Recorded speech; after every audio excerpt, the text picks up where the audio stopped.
Honorable Président et membres de la proposition du jour, Maître Ladjoumen Scadet, renouvelle sa constitution d'avocat, conjointement avec Maître Jean-Pierre Baptiste et les autres avocats de M. Francis Deris. Il y a un ensemble de considérations qui sont portées à l'appréciation de la Cour d'appel. Et ces considérations sont portées sur les règles de comptabilité publique et sur l'exécution des dépenses publiques au niveau de l'administration centrale de l'État. La direction de la Caisse d'assistance sociale comme étant une direction technique du ministère des Affaires sociales et du Travail,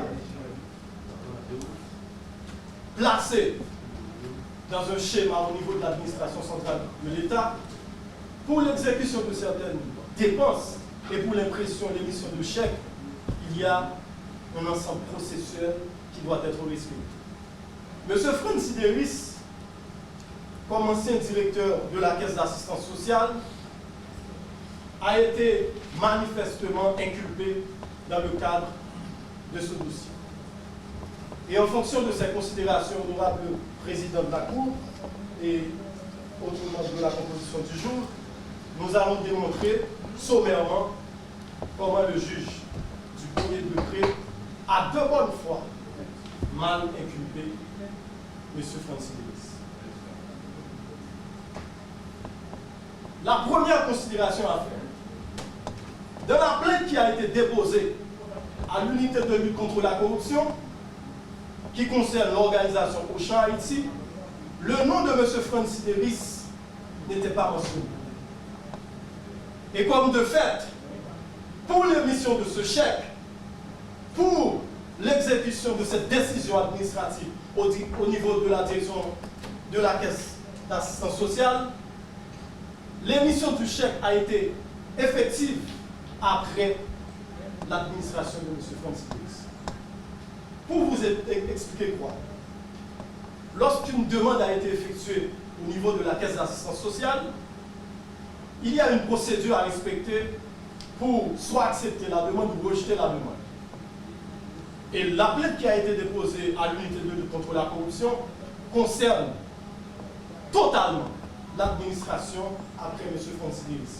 Parce que, honorable magistrat, par précision, cette demande a été effectuée en décembre 2021. Le chèque a été émis le 12 février 2022. Pourtant, M. Deris a laissé la Caisse d'assistance sociale le 8 décembre 2021. La deuxième considération sommaire, le rapport de l'ULCC.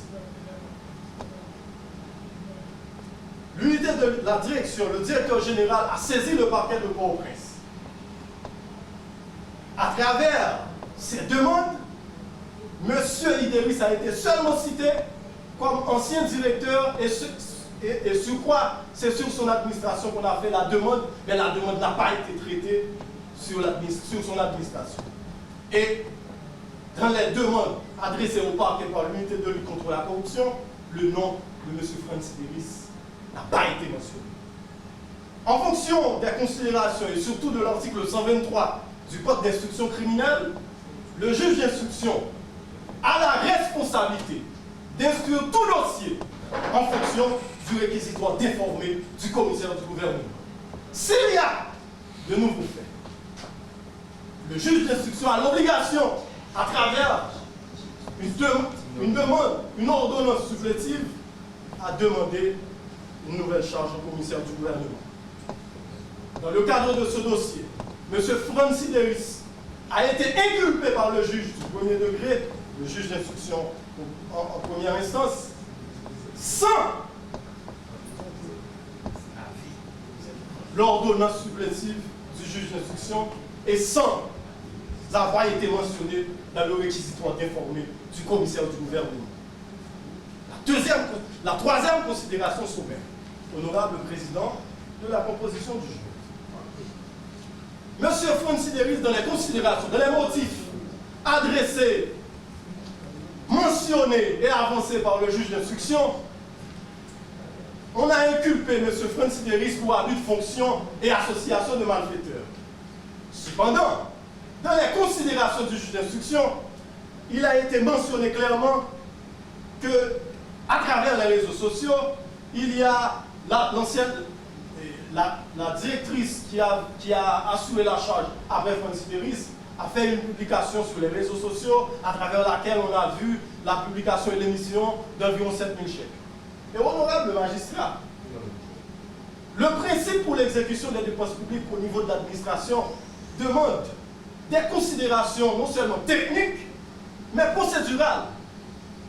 Comment se fait-il? Le 8 décembre 2021, M. Francis Deris a été informé de sa révocation ou de son transfert au ministère des Affaires sociales à titre de chargé de mission. Donc il faut bien préciser, M. Francis Deris n'a pas été révoqué, il a été transféré.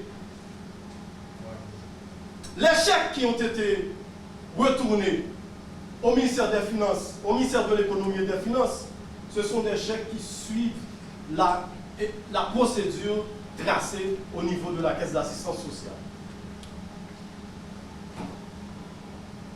Et l'autre considération qu'il faut comprendre, honorable magistrat, honorable président de la Cour, c'est le montant des chèques. Il n'y a aucun document dans le dossier qui a été déposé et dans l'ordonnance du juge d'instruction faisant état soit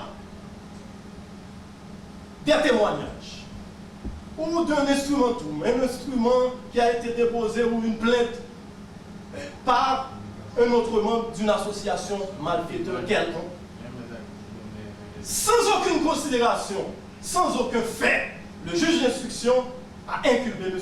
Idéris et tant d'autres inculpés dans le cadre de ce dossier pour association de malfaiteurs. Honorable magistrat, au niveau de la Caisse d'assistance sociale, qui est une direction technique du ministère des Affaires sociales, il y a le service informatique, il y a le service des archives, il y a la logistique, la comptabilité, l'administration, la direction, un service technique qui assiste la direction et technique dans la prise de certaines décisions. Au cours de son instruction, le juge du premier degré, qui a de bonne foi, je ne pense pas qu'il avait un problème, peut-être par souci de se faire paraître, par souci de se faire considérer comme étant l'un des meilleurs magistrats, le grand magistrat, il a manifestement mal apprécié de bonne foi, par respect pour la magistrature et par respect pour le juge. Oui, c'est l'élève du juge que vous dites. C'est pas le juge. Maintenant, pour l'exécution de ces dépenses, pour l'émission de ces chèques, il y a toute une considération spéciale par rapport à l'autorité hiérarchique qui est le ministre des Affaires sociales et du Travail, il y a la comptabilité, l'administration, le directeur général, et pour la livraison de ces chèques, il y a un ensemble d'employés qui sont impliqués. Maintenant, par l'implication de ces employés qui exécutent une mission de service public, on ne peut pas qualifier l'exécution de service public comme étant un acte d'association de malfaiteurs. Et c'est pour cela, honorable président de la Cour, je vous dis que c'est de bonne foi que le juge instructeur a manifestement mal apprécié les faits qui lui ont été soumis. Attends, honorable magistrat, avec beaucoup de patience, j'arriverai à bon port. En fonction de ces considérations, le juge d'instruction a inculpé M. Francis Deris pour abus de fonction et association de malfaiteurs. Comme directeur technique de la Caisse d'assistance sociale, M. Francis Deris a rempli une mission de service public qui ne peut lui mettre dans une situation de commission d'infraction pénale.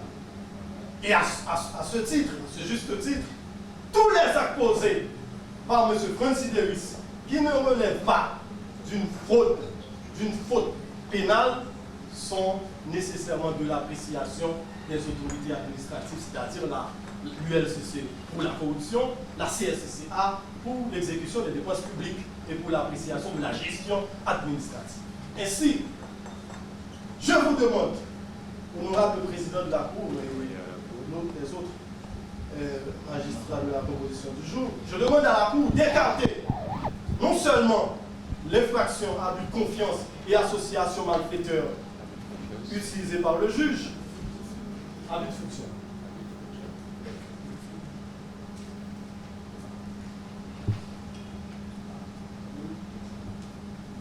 D'affirmer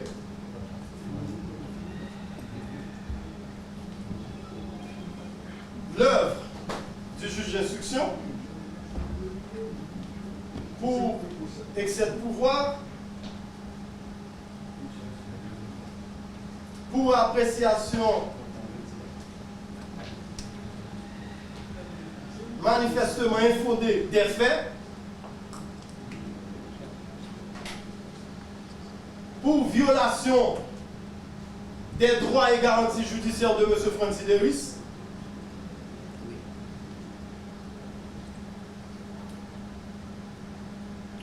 et sans préjudicier aux demandes du grand commissaire du gouvernement du ministère public. Et donc vous voyez, hors des liens d'inculpation, M. Francis Idéris, avec les conséquences de l'autre.